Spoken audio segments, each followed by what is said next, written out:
마가복음 5장 25절에서 34절 말씀입니다. 12해를 혈루증으로 앓는 한 여자가 있어 많은 의원에게 많은 괴로움을 받았고 있던 것도 다 허비하였으되 아무 효험이 없고 도리어 더 증하였던 차에 예수의 소문을 듣고 무리 가운데 섞여 뒤로 와서 그의 옷에 손을 대니 이는 내가 그의 옷에만 손을 대어도 구원을 얻으리라 함이려라. 이에 그 혈루 근원이 곧 마름에 병이 나은 줄을 몸에 깨달으니라. 예수께서 그 능력이 자기에게서 나간 줄을 곧 스스로 아시고 무리 가운데서 돌이켜 말씀하시되 누가 내 옷에 손을 대었느냐 하시니 제자들이 여짜오되 우리가 에워싸 미는 것을 보시며 누가 내게 손을 대었느냐 물으시니까 하되 예수께서 이 일 행한 여자를 보려고 둘러보시니 여자가 제게 이루어진 일을 알고 두려워하여 떨며 와서 그 앞에 엎드려 모든 사실을 여짜온대 예수께서 가라사대 딸아 내 믿음이 너를 구원하였으니 평안히 가라 내 병에서 놓여 건강할지어다. 아멘. 어른들이 하는 말이 있어요. 병원과 경찰서는 가까이 하지 마라. 병원하고 경찰서를 많이 오고 가면은 좀 어려움이 많죠. 고통스러운 그런 일들이 많게 되어집니다. 근데 뜻하지 않게 작년부터 이렇게 병원을 많이 왔다 갔다 한 것 같아요. 병원에 왔다 갔다 했는데 또 하나님께서 주시는 그 은혜로 또 이렇게 잘 회복하고 지내고 있는 것 같습니다. 작년에 그 김제 내과에 그냥 대수롭지 않게 아내가 내과를 갔었는데 내과에서 약을 지어줘도 그 약이 잘 듣지 않으니까 저는 그 내과가 잘 못 보는 줄 알았어요. 그런데 다른 내과에 가서 확인을 해보니까 이 약을 먹었는데도 호전되지 않고 반응이 없다면 좀 큰 병원으로 가는 것이 좋을 것 같다라고 이렇게 이야기를 하더라고요. 그래서 부랴부랴 알아보니까 그래도 김제에는 우석병원이 크잖아요. 우석병원에 가서 기본적인 검사들을 하고 증상을 얘기하니까 거기도 이제 다 의사 선생님들이니까 CT를 찍어보는 것이 좋겠다 하더라고요. CT를 찍어보니까 그 의사가 조용히 저만 부르더라고요. TV 드라마에서만 나올 법한 그런 일들이 저한테 일어나니까 순간 딱 그 느낌이라는 게 있잖아요. 그래서 야, 이상하다. 왜 나만 이렇게 부르는 거지? 그래서 이제 가보니까 사진상으로 뇌에 뭐가 보인다. 그래서 큰 병원에 가는 것이 좋겠다라고 이야기를 하더라고요. 그래서 이제 의사는 이제 빠르게 이제 이 일들이 진행이 되어야 되니까 전북대병원에 아시는 이제 의사 선생님이 있고 바로 연결시켜 주더라고요. 그래서 앰뷸런스 타고 그쪽으로 넘어가셔서 이제 치료하면 될 것 같다라고 이야기를 하더라고요. 근데 이제 순간 드는 생각이 이제 마음속으로 기도를 했죠. 어떻게 하는 것이 좋은가? 전북대병원에 가는 것이 좋은지 아니면 다른 병원을 알아보는 것이 좋을지 이렇게 순간 이렇게 생각이 들더라고요.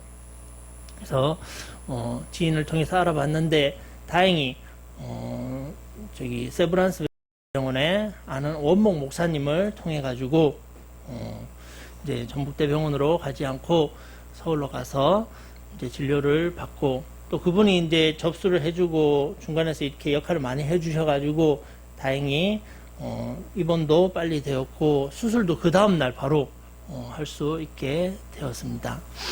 세브란스 병원 가니까 참 잘 돼 있더라고요. 이제 기독교 병원이다 보니까 거기가 이제 초기에 이제 왔던 그 알렌 선교사님이 그분은 이제 목사 선교사님은 아니고 의사 선교사님이었는데 최초로 한국에 그 서양식 병원을 세우신 분이 바로 알렌 선교사님이에요. 그 처음에는 이제 강혜원이라고 이름을 지었다가 이제 후에 이제 고종이 이제 거기를 제중원으로 이름을 바꿨고 후에 이제 세브란스 병원으로 바뀌게 되었어요. 그래서 기독교 병원이다 보니까 24시간 계속해서 찬양이 흘러나와요. 이제 가사가 나오는 찬양은 아니고 경음악이 엘리베이터에도 나오고 모든 곳곳에 경음악이 잔잔하게 나오더라고요. 그리고 또 이제 예배당도 아주 잘 돼 있어서 365일 기도할 수 있는 그런 기도 공간도 잘 마련이 되어져 있더라고요. 또 이제 잘 돼 있는 것이 뭐냐면은 그곳에는 이제 목사님들이 많이 있더라고요. 제가 아시는 목사님뿐만 아니라 여러 목사님들이 이제 수술 들어가기 전에 꼭 목사님들이 시간을 정해가지고 뭐 오전, 오후, 저녁 계속 돌아가면서 수술실 들어갈 때마다 그 앞에서 기도를 해주고 들여 보내더라고요. 그뿐만 아니라 이제 기도해 주는 것뿐만 아니라 그 병원 입원실이 있잖아요. 입원실 층층마다 담당 목사님이 있어요. 그래서 조금 연약하고 좀 힘들어 하시는 분들을 신방을 하고 기도를 해주는 그런 사역들도 잘하고 있더라고요. 제가 알던 그 목사님도 이번에 이제 수술하러 갔다가 이제 만나게 되었죠. 여러 가지 또 이야기를 하는데 그분이 만났던 그 환자에 대해서 이야기를 하더라고요. 그분이 만났던 분은 이제 30살 여자 청년이에요. 청년인데 마스크 벗을 때 아니 공무원들이 계속 왔다 갔다 해가지고 30살 여자 청년이었는데 위암으로 이제 시간이 얼마 남지 않은 거예요. 의사도 이제 가족들에게 얼마 남지 않았다. 한 달도 아마 안 될 것 같다. 라고 이야기를 했다고 하더라고요. 근데 이제 가족들은 그 이야기를 들으면 전달을 못 한대요. 너무 이제 나이도 아직 어리고 충격을 받을 것 같아가지고 얘기를 못하면 의사들은 또 냉정하게 이야기를 하거든요. 그 이야기를 전달하니까 그 자매가 그 자리에서 펑펑 울면서 하루 동안 울었다 하더라고요. 하루 동안 울고 이제 마음을 추스리고 이제 하나씩 정리를 하고 엄마 아빠한테 못했던 말들도 이렇게 했다고 하더라고요. 그 목사님이 만나가지고 교제하면서 다행히 또 그분이 예수님도 영접하게 되었고 이제 마지막을 준비하고 있다고 하더라고요. 근데 이제 그분이 하시는 말씀이 죽는 것은 그렇게 두렵지 않다. 이제 많이 아프신 분들은 그 죽음에 대해서 이제 그걸 초월하는 것 같아요. 우리는 이제 죽음 앞에서 다 두려워 떨잖아요. 근데 아프신 분들은 그 죽음은 그렇게 두렵지 않다. 죽음보다 더 두려운 것이 고통이라고 하더라고요. 고통. 아무리 센 그 진통제를 맞아도 이게 듣지가 않는 거예요. 그런 사람들은. 그래서 막 위암인데 배에 복수가 차고 또 물을 빼고 그 고통이 다시 찾아올까봐 차라리 죽으면 끝나버리는 거잖아요. 죽으면 좋을 것 같은데 죽지 못하고 고통받는 거 그게 너무 힘들다 하더라고요. 저 송사모도 머리에 이제 내압이 올라가니까 진통제를 아무리 놔도 호전된 반응이 안 나오더라고요. 처음에 수술할 때는 그 저녁에 너무 아프다고 하니까 마약 주사를 놔주더라고요. 마약 주사 맞으니까 막 사람이 뽕 맞은 것처럼 멍해가지고 막 비틀비틀거리고 고통스러워하는 그런 모습을 보게 되었어요. 이게 몸의 어떤 부분이 질병 때문에 고통이 찾아오면 그것만큼 힘들고 괴로운 일은 없는 것 같습니다. 그리고 오늘 본문을 읽었는데 본문 역시도 한 고통받은 한 여인이 오늘 본문에 등장하고 있는 것을 볼 수가 있어요. 그가 어떠한 병에 걸렸는지 보시면 25절에 이렇게 이야기를 하고 있죠. 12해를 혈류증으로 알아온 한 여자가 있어. 몇 년 동안 이 혈류병을 가지고 있었다고 이야기를 하죠? 12년 동안 그 병의 중함을 지금 나타내고 있다라는 것입니다. 혈류병, 우리 국어사전에는 혈류병보다는 혈우병이라고 이렇게 이야기를 하더라고요. 혈우병에 걸리면 그게 어떠한 병입니까? 피가 멈추지 않는 거예요. 출혈이 생기면은 피가 멈추지 않아 가지고 고통을 받게 되는 것이죠. 몸에 이제 피가 부족하면은 빈혈 증세도 있고 또 얼굴도 창백해지고 정상적인 생활을 할 수 없다라는 것이죠. 그것보다도 더 고통스러운 것은 주변의 그 시선이었다는 거예요. 유대인의 그 생각에는 피의 유출은 피가 멈추지 않고 유출하는 것은 그것은 저주를 받았다라고 그렇게 치부를 해버렸거든요. 레위기 15장에도 보면은 피의 유출에 대해서 부정하다라고 이야기를 해요. 자기가 아파서 아픈 것도 아니고 이렇게 피가 멈추지 않는 그 당사자는 너무나도 고통스러운데 주변에서는 또 손가락질을 했다라는 것이죠. 저 여자는 저주받은 여자야. 뭔가 잘못됐으니까 그들의 의식 속에는 하나님이 있었으니까 하나님이 저주하신 거야. 그렇게 이야기를 했다라는 것이죠. 그래서 이 여자도 많이 낫기 위해서 빨리 낫기 위해서 어떤 행동을 합니까? 26절에 보십시오. 우리 같이 한번 읽어볼게요. 시작.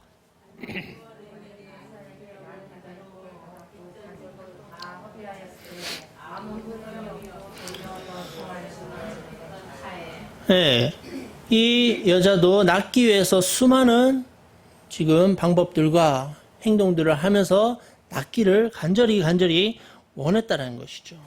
그러나 의사도 찾아가고 자기가 가진 돈까지 다 허비하면서 낫기를 원했지만 그렇게 노력할수록 이 병은 어떻게 된다고요? 더 심해졌다고 이야기를 하고 있어요. 온갖 방법을 다 동원했는데도 이게 되지 않았다는 것이죠. 제가 중국에 있을 때 이 혈류병 걸린 여인을 본 적이 있어요.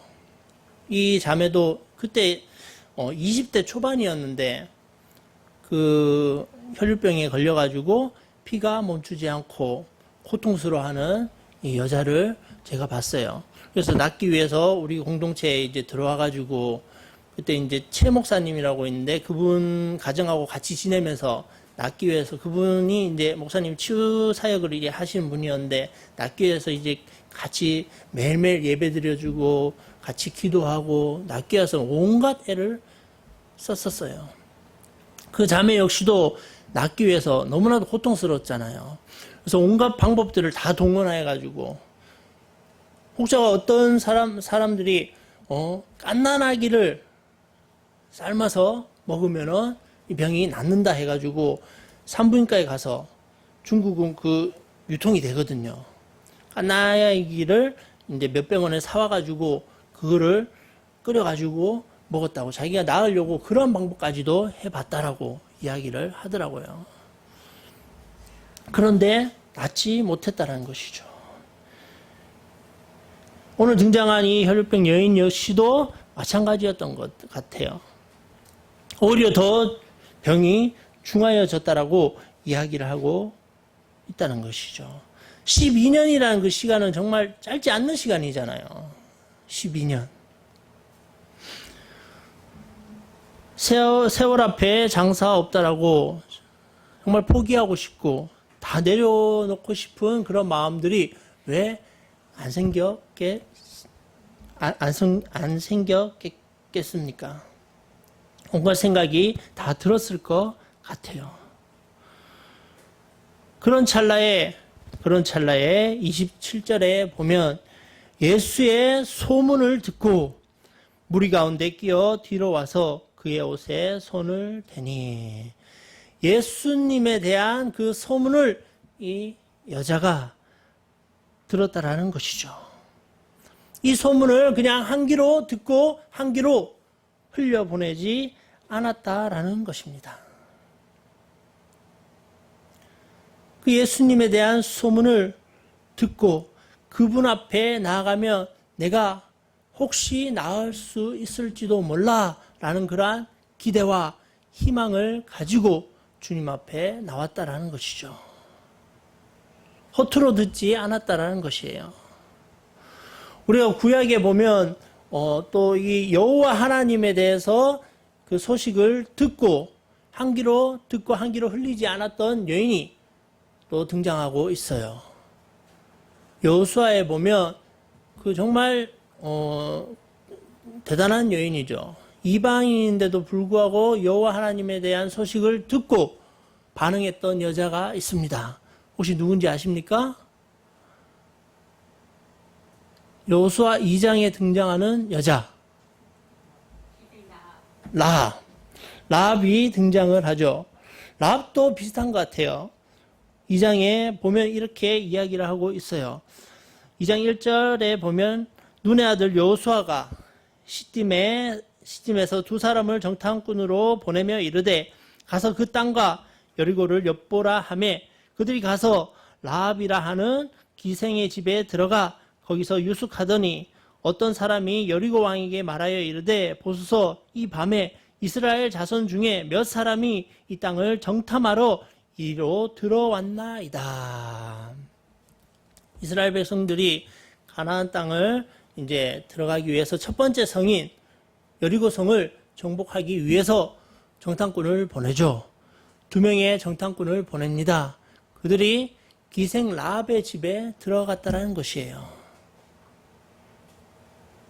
그래서 그 집에 머물고 있었다는 거예요. 그래서 앞에 그 성을 지켰던 파수꾼들이 있었겠죠. 이제 역학조사를 이렇게 하다 보니까 기생 라합 집에 들어갔다 이렇게 나오는 거예요. 저희도 지금 코로나 때문에 코로나 걸린 사람 딱 잡히면은 2주 동안 어디서 뭐 했는지 다 역학조사 하잖아요. 보니까 그 대전에는 며칠 전에 대전에 그 체육관하고 뭐 운동하는 그 시설에서 80명인가? 88명인가? 집단으로 감염이 됐어요.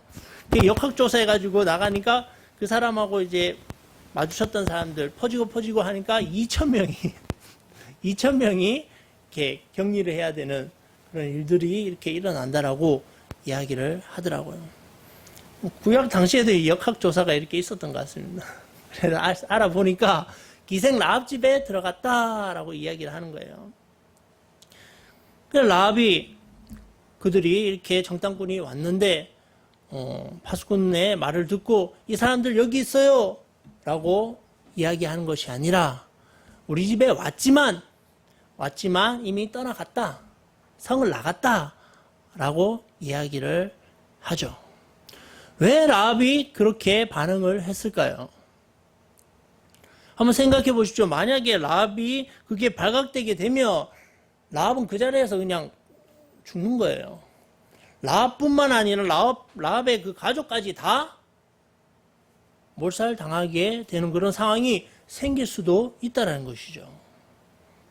라합은 지금 그냥 라합이 뭐 정탐꾼 숨겨줬네 이렇게 생각할 수 있는 게 아니라는 거예요. 자신의 목숨을 걸고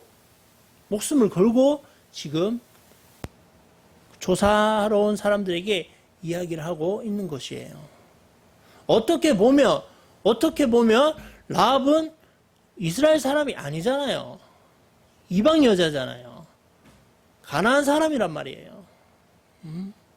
어떻게 보면 가나안에 있는 그 여리고성의 사람들의 그 입장에 보면은 이 사람은, 이 여자는 매국노예요. 매국노. 스파이를 감춰주고 이 정보를 줌으로 말미암아 여리고성이 망하게 되는 거잖아요. 그러나 라합은 정탐꾼들을 숨기고 이들을 피신시켜 줬다는 것이죠. 라합이 왜 이런 행동을 했을까? 우리가 생각해 봐야 한다는 것이죠. 왜냐하면 라합은 여호와 하나님에 대해서 들었거든요. 비록 그의 직업이 무엇이라고요? 기생이에요, 기생. 좋게 이야기해서 기생이지 창녀라는 말이에요. 자신의 몸을 팔고 그렇게 생계를 유지해 나아갔던 여자였던 것이죠. 그러나 그의 집에 사람이 왔을 때 여러 가지 이야기 소리를 듣고 여호와 하나님에 대한 이야기를 듣고 그는 반응을 했다라는 것이에요. 2장 10절에 보면 하나님에 대해서 라합이 고백하는 것이 있어요. 2장 9절 10절 보면은 말하되 여호와께서 이 땅을 너희에게 주신 줄을 내가 아노라. 우리가 너희를 심히 두려워하고 이 땅 주민들이 다 너희 앞에서 간담이 농나니 이는 너희가 애굽에서 나올 때에 여호와께서 너희 앞에서 홍해 물을 마르게 하신 일과 너희가 요단 저쪽에 있는 아모리 사람의 두 왕 시온과 옥에게 행한 일 곧 그들을 전멸시킨 일을 우리가 들었음이라. 우리가 듣자 곧 마음이 녹았고 너희로 말미암아 사람이 정신을 잃었나니 너희의 하나님 여호와는 위로는 하늘에서도 아래로는 땅에서도 하나님이시니라. 이방 여인이었는데도 불구하고 하나님에 대한 그 소문을 듣고 홍해에서 하신 일들, 다른 나라에 대해서 하신 그 일들을 듣고 여호와 하나님에 대해서 고백하고 있는 라합의 모습을 볼 수 있다는 것이죠. 그러니까 라합이 그냥 그 소문을 그냥 듣고 그냥 흘리지 않았다는 것이에요. 여러 우상들이 있지만 그것은 다 가짜고 여호와 하나님이 참 하나님이시구나 라는 것을 라합이 알게 되었다는 것이죠. 그러니까 그가 그런 행동을 할 수 있었다는 것이죠. 결국에는 여리고성이 정복당했을 때 라합과 라합의 가족들은 생명을 이렇게 지키는 것을 볼 수 있게 된다라는 것입니다. 이와 마찬가지로 혈류병 여인 역시 예수님에 대한 그 소문을 듣고 그냥 흘려 듣지 않았다는 것이에요. 그래서 그가 한 행동이 있죠. 27절에 보면 무리 가운데 끼어 뒤로 와서 그의 옷에 손을 대니. 어떻게 보면 지금 이 여자가 당당히 주님 앞에 나와서 주님 내가 이러한 병이 있으니까 낫게 해 주세요 라고 말하고 있지는 않는 것 같아요. 무리 가운데 섞여가지고 지금 조심히 주님께 다가가고 있는 모습을 볼 수 있다는 것입니다. 그래서 그가 어떻게 행동을 합니까? 조용히 뒤에서 예수님의 옷에 터치하는 모습을 볼 수 있다는 것이에요. 충분히 이해가 다 이해를 할 수는 없지만 그래도 이해가 될 수 있을 것도 같아요. 여러 사람들이 손가락질을 하고 그 12년 동안 고통받은 이 여자 자존감도 낮아질 대로 낮아져 있는 그런 상태가 아니었을까요? 많은 돈을 쓰고 의사를 찾아가지만 낫지 못했던 그 여자의 그 고통. 또 혹여나 이 예수님이라는 분에게 내가 다가갔는데 그분 역시도 외면하면 나를 외면하면 어떻게 하지? 라는 그러한 생각들. 나를 외면하고 무시하고 너는 저주받은 거야 라고 얘기하면 어떻게 하지? 라는 그런 생각들, 그런 복잡한 생각들이 들지 않았을까요? 그러나 용기를 내어서 비록 앞에 서지는 못했지만 뒤로 다가와서 예수님의 옷에 터치하는 이 여자의 모습을 볼 수 있습니다. 그러면서 이 예수님에 대한 소문을 듣고 예수님에 대해서 알았던 이 여자는 내가 옷에만 손을 대도 나을 수 있을 거야 라는 그러한 확신이 있었던 것 같아요. 28절에 나오잖아요. 이는 내가 그의 옷에만 손을 대어도 구원을 받으리라 생각함일러라. 이분에게 손을 대면 나을 수 있을 거야. 이분의 능력이 나에게 임하게 될 거야 라는 그러한 확신이 있었던 것 같아요. 그러자 어떻게 됩니까? 29절에 보십시오. 예, 그의 혈육 근원이 곧 마름에 병이 나은 줄을 몸에서 깨달으니라. 몸의 반응이 바로 즉각적으로 왔다라는 거예요. 우리가 믿고 알고 있는 그 주님은 우리가 주님 앞에 나아갔을 때 우리를 외면하지 않고 우리를 무시하지 않고 즉각적으로 반응을 해 주신다는 거예요. 우리의 믿음이 문제이지, 우리가 주님 앞에 나아가지 못하는 것이 문제이지, 그분에게는 큰 능력과 건세와 힘과 모든 것들이 다 있다라는 것이죠. 그래서 이 여인의 그 혈육 근원이 마르고 깨끗이 낫게 되었던 것을 여자가 알게 되었다라는 것입니다. 그래서 깨끗이 나음을 받고 여기서 끝나면 좋을 텐데 예수님이 지금 여자를 찾고 있어요. 예수님이 이 여자를 왜 찾았을까요? 지금 이 여자를 만나기 전에 이미 야이로라는 그 회당장을 만났고, 야이로의 딸도 지금 어떻게 되고 있다고요? 지금 아파가지고 죽어가고 있어요. 시간적으로 여유가 없다는 것이죠.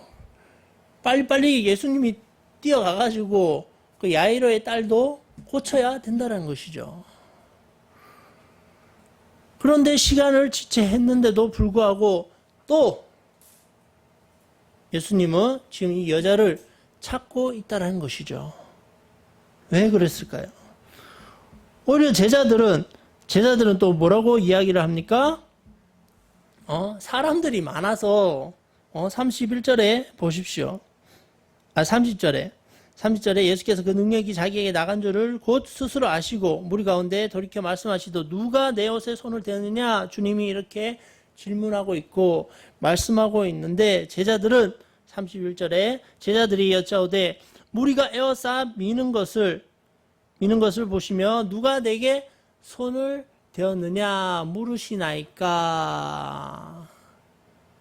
우리가 영상에서도 보았듯이 사람들이 많이 있잖아요.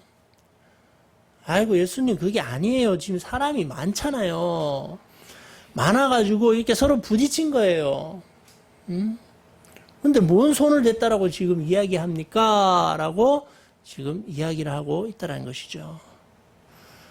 예수님의 그 질문의 의도는 전혀 파악하지 못하고, 저번 주처럼 예수님이 함께 있었고 자고 있는데도 불구하고 왜 우리를 돌보지 않느냐고 이야기했던 것처럼 동일하게 분명히 파도가 잔잔해지고 고요해지는 것을 경험했는데도 불구하고 여전히 자기 생각에 충만해가지고 예수님의 그 질문의 의도는 파악하지 못하고, 지금 사람들이 많아서 그런 거잖아요. 뭐 그렇게 묻고 있습니까? 라고 반응하고 있다는 것이죠. 오히려 주님의 그 말씀에 비아냥거리는 제자들의 그 모습을 볼 수가 있다는 것입니다. 우리가 하나님의 말씀을 선물로 받았어요.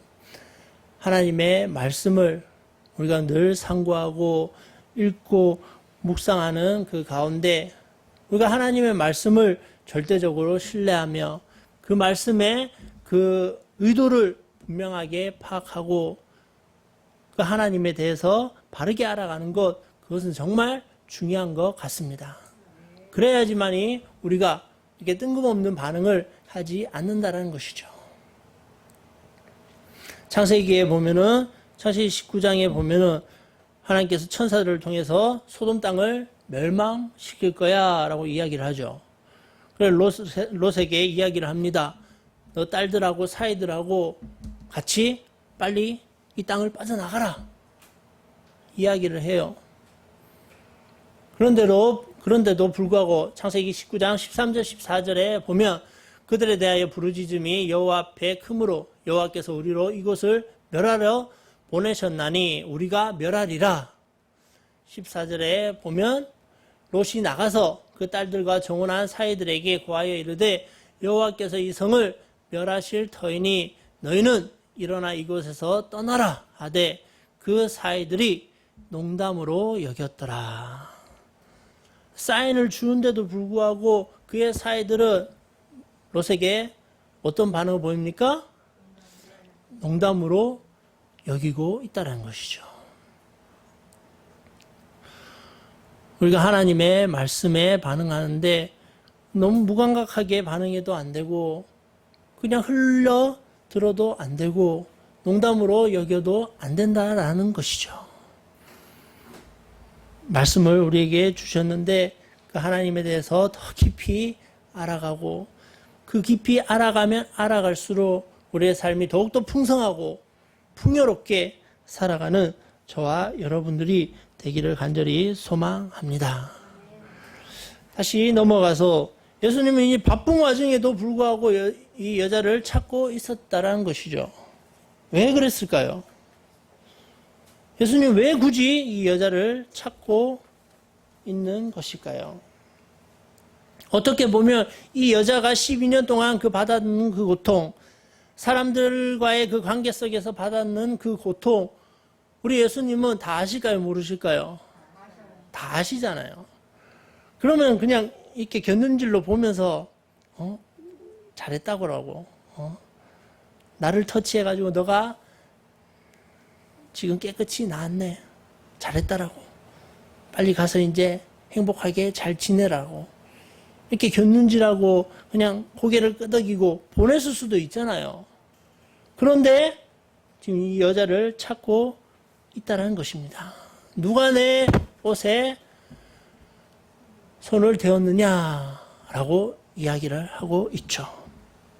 그러자 여자가 먼저 반응을 합니다. 33절에 보면 여자가 자기에게 이루어진 일을 알고 두려워하여 떨며 와서 그 앞에 엎드려 모든 사실을 이야기하고 있다는 것이죠.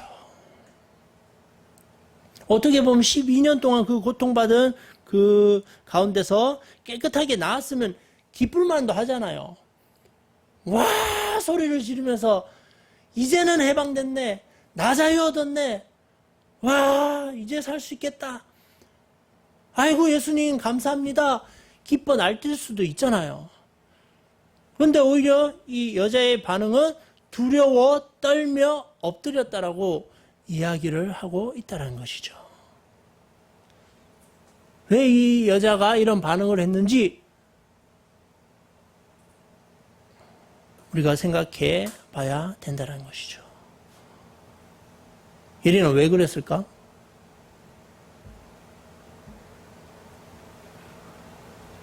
지금 잘 따라오고 있는 거지. 보라야 왜 그랬을까?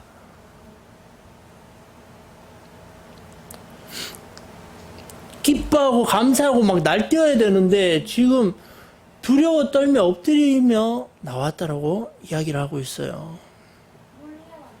아 몰래 만져가지고 죄송해가지고 내가 몰래 그 능력을 이렇게 내가 도둑질을 했구나 그런 생각 그럴 수도 있겠네. 그런 경험이 많은가 봐. 그럴 수도 있겠네요. 지금 이 여자가 정말 참된 메시아를 만났잖아요. 정말 인격적으로 주님을 만난 사람의 그 반응이라고 생각해요. 우리가 믿고 알고 의지하고 있는 하나님은 그냥 동네 아저씨가 아니잖아요. 정말 크고 위대하고 능력이 있으신 분이잖아요. 그분을 우리가 정말 인격적으로 만나면은 그분 앞에 바짝 엎드리게 되는 것 같아요. 당연히 기쁨과 감사한 마음 있죠. 그건 기본적으로 깔려 있는데 그거보다 이제 더 큰 분을 만나게 되면은 그렇게 반응할 수밖에 없는 것 같아요. 그 크고 위대한 분을 경외할 수밖에 없다라는 것이죠.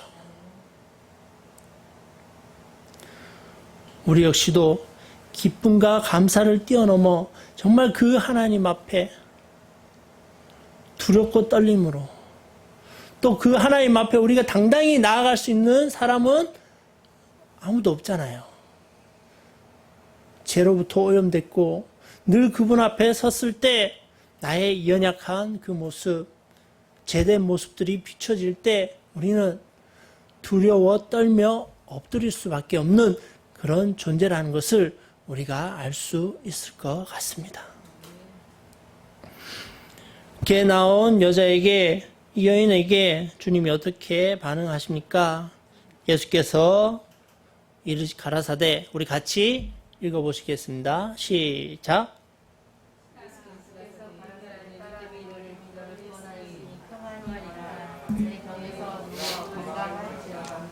따라 내 믿음이 너를 구원하였으니 평안히 가라.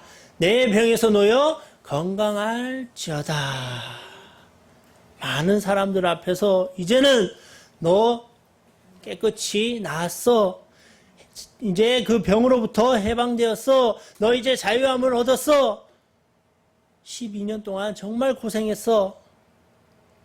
칭찬하고 격려하고 위로하고 이 여인을 세우시는 그 주님의 그 모습을 우리가 볼 수 있다라는 것이죠.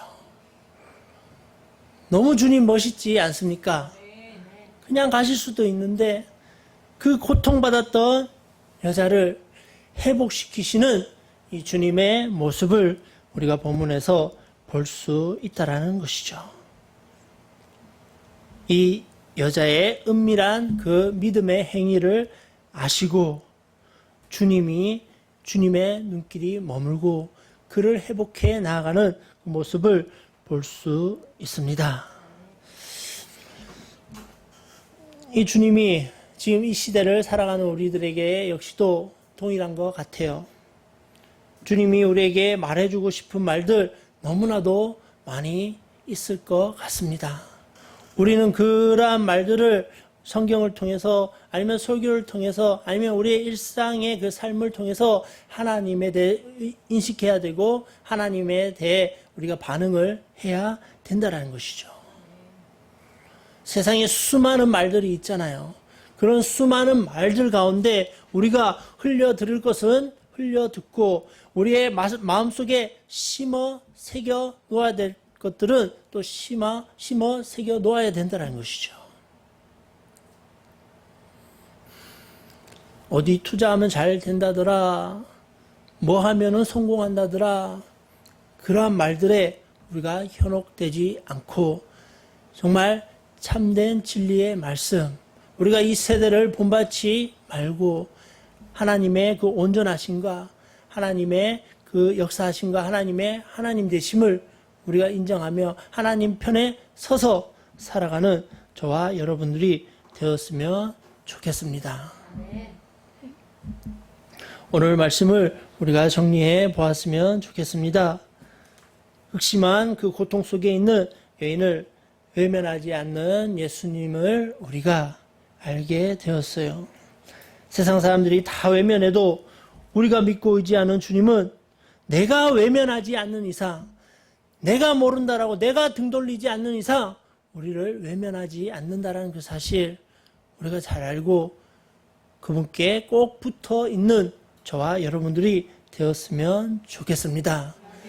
청년사회 갈 때 청년들에게 이야기를 이렇게 했어요. 젊음의 때 학교를 다니면서 수많은 그 유혹 가운데 너희를 현혹시키는 것들 많이 있다. 예수를 믿는다 하지만 교회 다닌다 하지만 시험 들고 좌절하고 세상의 그 강력한 힘 때문에 넘어갈 때도 있다. 무너질 때도 있다. 그러나 단 한 가지만 지켜줬으면 좋겠다. 교회라는 그 테두리는 벗어나지 말아야 한다. 방황을 하더라도 교회라는 그 테두리 안에 있어야지 다시 회복될 수 있는 기회가 있단 말이죠. 우리가 외면하지 않는 이상 주님은 외면하지 않고 다시금 우리를 일으켜 세운다라는 그 사실 우리가 알아야 된다라는 것입니다. 그리고 우리가 믿고 알고 있는 그 주님의 능력은 무한하신 분이라는 것을 우리가 인정을 해야 된다는 것이죠. 마태복음 4장 후반부터 이 5장까지 바다를 잔잔케 하시는 그 예수님, 자연 만물을 다스리는 예수님에 대해서 우리가 알 수 있죠. 또 5장 첫 번째 사역, 귀신 들린 자를, 영적으로 고통받는 자를 해방시키는 그 모습, 그리고 야이로의 딸이 죽었다라고 이야기를 합니다. 죽은 자를 다시 살리시는 그 능력이 예수님께 있다라는 것이죠. 그리고 12년 동안 고통받는 이 여자를 고통 가운데 해방해 주시는 그 예수님의 그 능력을 우리가 본문을 통해 알 수 있다라는 것이죠. 그래서 우리가 알아야 할 것은 우리가 믿고 의지하고 알고 있는 이 주님은 우리와는 그 정말 차원이 다르신 분. 시공간도 초월하고 모든 것들을 다 초월해서 역사하시는 분이라는 그 사실을 우리가 알아야 된다라는 것이죠. 마지막 세 번째로 성경을 통해서 늘 말씀하시는 그 주님을 우리가 붙잡아야 된다라는 것이에요. 우리 모두가 다 다르지만 이 전 세계 인구 가운데 나와 동일한 사람은 있을까요? 없을까요? 단 한 사람도 없다는 것이에요. 아이폰은 수만 개 똑같이 복제해서 찍어낼 수 있어요.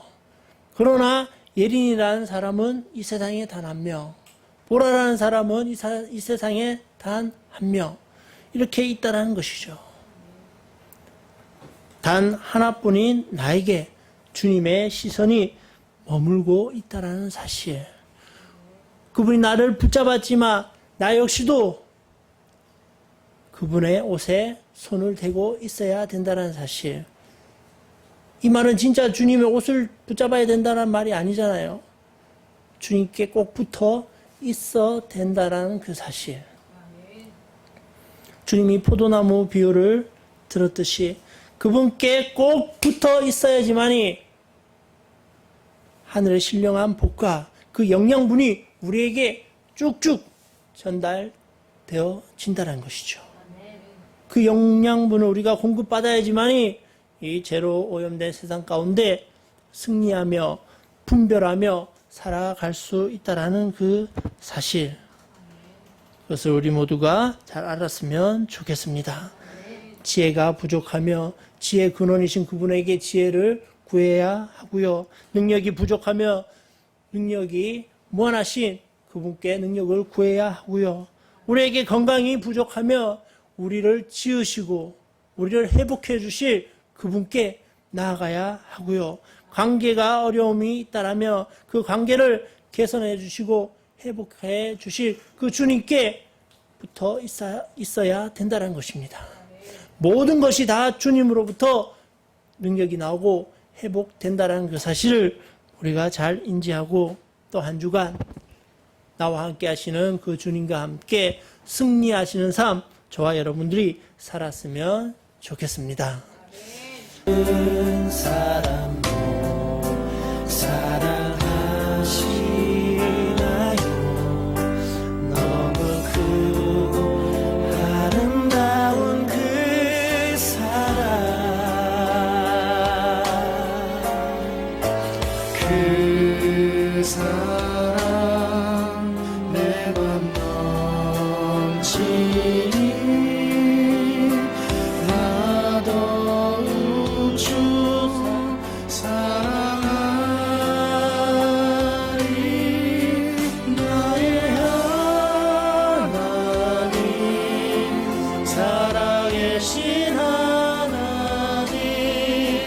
당신의 뜻 이루어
우리 함께 이 시간 기도했으면 좋겠습니다. 그렇습니다. 세상의 수많은 사람들 중에 하나님께서 우리를 택하시고 우리를 늘 사랑한다라고 말씀하고 있습니다. 우리 역시도 주님 앞에 주님 사랑합니다. 주님 사랑합니다. 주님밖에 없습니다. 라고 고백하는 우리 모두가 되었으면 좋겠습니다. 요한복음 21장에 보면 주님이 베드로에게 네가 나를 사랑하느냐 말씀하고 있잖아요. 왜 똑같은 말을 3번이나 했을까요? 우리가 믿고 있는 분이 꼰대는 아니잖아요. 왜 똑같은 말을 3번이나 했을까요? 주님이 듣고 싶은 말은 네가 나를 사랑하느냐 했을 때 예 주님 사랑합니다. 동일하게 그 말을 우리 주님 역시도 듣고 싶은 것 같습니다. 그분에게 능력이 있고 그분은 무한하시고 그분의 큰 힘과 능력이 있는데 우리가 그분을 믿지 못하고 우리가 그분을 사랑하지 못하고 여전히 내 생각과 방법대로 살아가는 우리의 모습들이 보입니다. 오늘 본문에서 나왔던 이 여인이 주님 앞에 나가서 소문을 허투루 듣지 않고 그분을 터치했을 때 그가 나음을 얻었습니다. 그러면서 주님이 이를 회복해 주심을 우리가 볼 수 있습니다. 동일한 것 같습니다.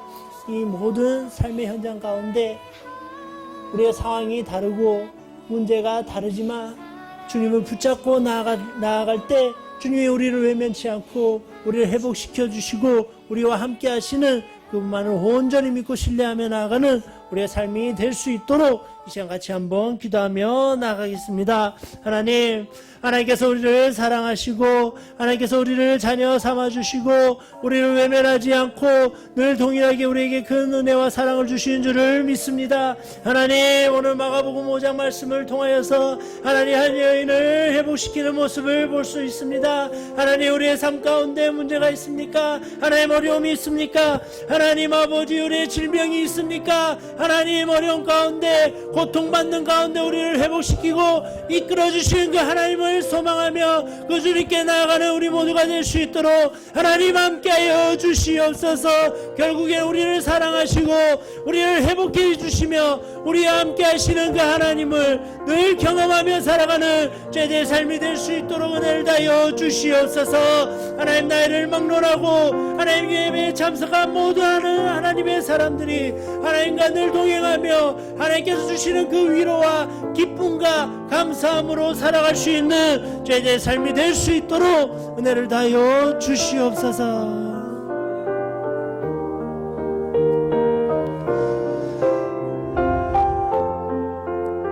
하나님 감사합니다. 수많은 사람들 중에 우리를 택하셔서 자녀 삼아주심을 너무나도 감사합니다. 이 하나만으로도 우리가 일평생 하나님께 감사하며 하나님을 의지하며 살아가는 저희들의 삶이 될 수 있도록 은혜를 다하여 주시옵소서. 오늘 본문 말씀을 통하여서 12년 동안 고통받는 이 여인을 주님이 외면하지 않았습니다. 많은 사람들이 외면하고 가족들조차도 외면했을 상황이지만 우리 주님은 외면치 않고 이를 회복시키는 모습을 볼 수 있습니다. 하나님 우리 역시도 이 세상을 살아가면서 때로는 지치고 힘이 들고 내가 나에게 닥친 그런 상황과 문제 때문에 좌절하고 낙심할 때도 너무나도 많았습니다. 하나님 그때마다 그런 상황과 문제가 더 크게 보이지 않게 해주시고 나와 함께 하시는 하나님이 더 크게 보이며 나와 함께 하시는 하나님 앞에 나아가서 그 문제에 대해서 해결받고 회복되는 저희들의 삶이 될 수 있도록 은혜를 다하여 주시옵소서. 여기에 모든 참석한 하나님의 사람들이 다 동일하게 그 주님 앞에 나아가는 저희 모두가 되게 하여 주시옵소서. 한 주간 또 살아가야 합니다. 하나님 죄로 오염된 세상 가운데 살아갈 때 우리가 의지해야 될 것은 하나님의 말씀이요 하나님이라는 그 사실을 잊지 않고 주님과 동행하여서 승리하는 저희들의 삶 될 수 있도록 은혜를 다하여 주시옵소서. 함께 해줄 줄 믿사오며 살아계신 예수님 이름으로 기도드립니다. 아멘.